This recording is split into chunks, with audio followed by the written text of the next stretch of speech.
Well guys, it is springtime, and with springtime, here comes cleaning lenses.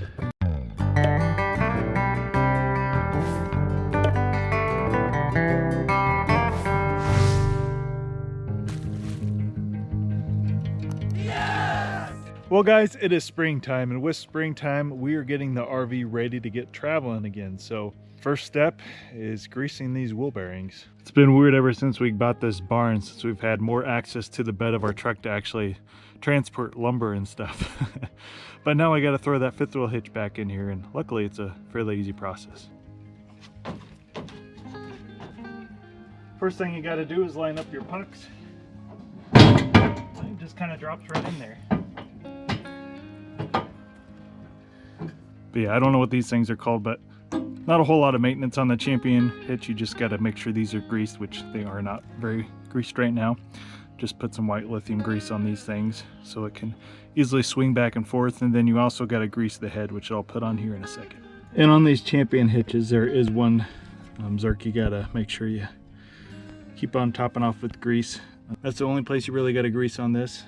So we use our Champion hitch with our turning point pin box. And because of that, we don't use any loop plates because you can't fit a loop plate around the wedge on the turning point pin box. So we just grease up the top of this. We grease our latch every once in a while here. And for this, I just use a little bit of Reese hitch ball lube. I'm not sure if you're really supposed to use this, but it's what I've been using. It seems to work pretty well. So something I just invested in, and they make different brands of this, is just the lock and lube. So you don't have to ram it on there and pull it off for those zerks. You can just press this little latch here, stick around the zerk, and you're good to go. And you just pump a few times. But yeah, as you're pumping it in there, the old grease kind of squirts out the top here, I noticed. So just wiping that away as it comes out. If you got all that squared away, just grab the head, plop that on here, and as you can see, slides back and forth pretty easily now. Got to get a decent amount on here for it to actually do anything. Yeah, you probably can't see that very well, Deanna, but just try to grease this around here too, just to reduce the metal on metal contact a little bit. It's going to happen regardless, but hopefully this will help prevent some of the wear.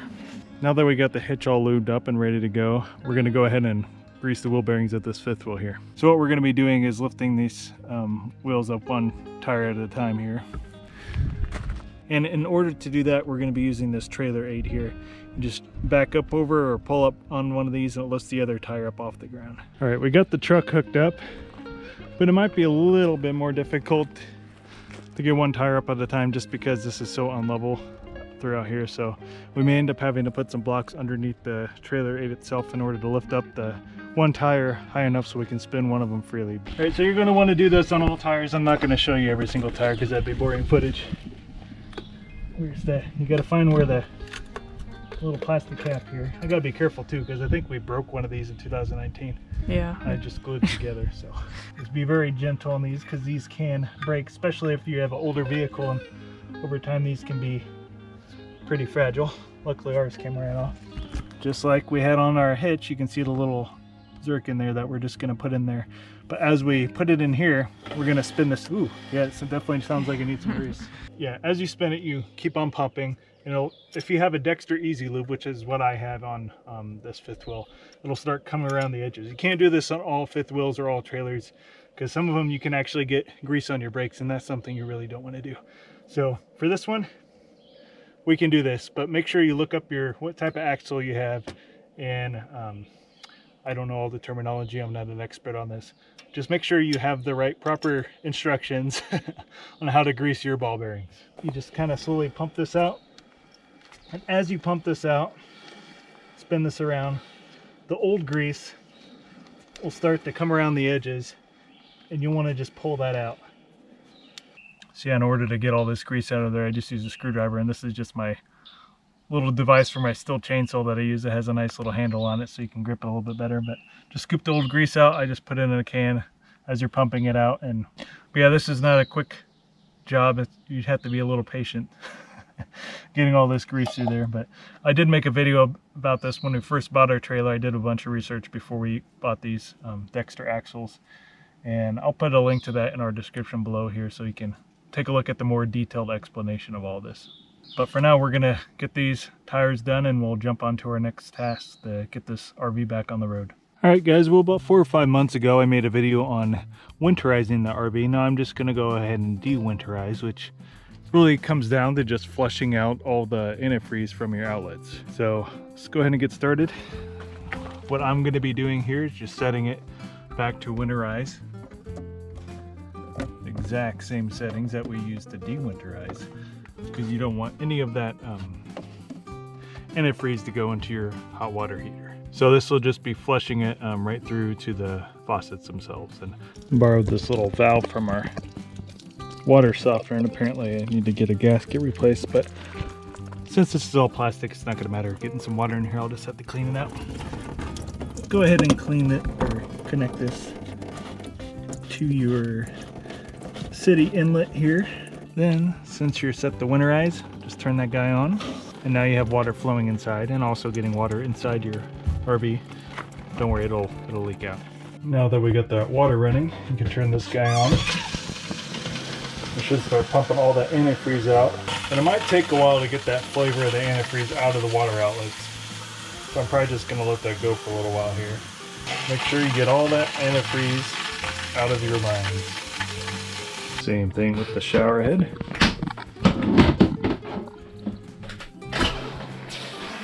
It's best if you spray the stink bugs with the pink goo. I don't know how many stink bugs we killed this winter. It was a massacre. And our favorite, the pink toilet, kitchen sink.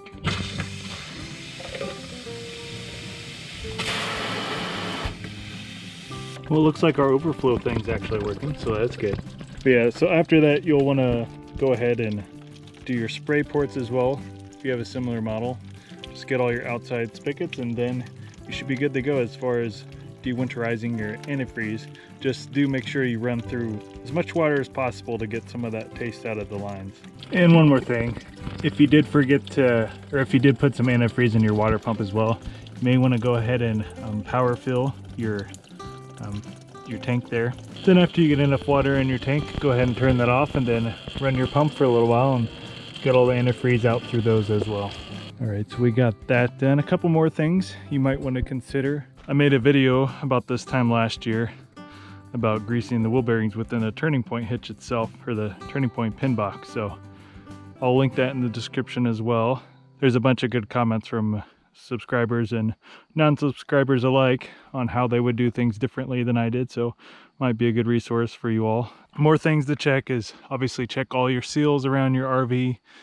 Make sure there aren't any cracks on your roof and any of the decor or any of the sealant you have going around your windows or anything like that. You want to make at least a quick little view across everything. I would look more in depth if it's me, because I don't want to have any mold or boards rotting within my RV from water damage. So make sure all your seals are good. I at least once a year check the lead acid battery. If you have a lead acid battery in your RV as well, check the distilled water level inside there.